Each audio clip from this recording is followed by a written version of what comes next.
सीरत की आने वाली एपिसोड में आप देखेंगे कि ईमान अब सलार को बता रही होती हैं कि मेरी और जैन की शादी जैन के घर वालों की लालच की वजह से हरगिज़ नहीं टूटी थी, बल्कि जमाल भाई की वजह से टूटी थी।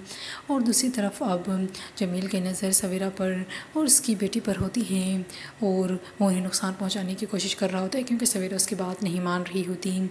इसी वजह से अब जमील की माँ उसे समझा रही होती है और उससे कह रही होती है कि हमारा मामला कोर्ट कचहरी तक अब पहुँच चुका है, तो कोई हिकमाकत करने की तुम हरगिज़ गलती मत करना। और दूसरी तरफ जैन भी जब सलार के तरफ आते हैं तो अब सलार का बाप ये कह रहा होता है कि जैन की शादी उसकी बेटी से करवाई जाए, लेकिन जैन इस रिश्ते के लिए नहीं मान रहा होता।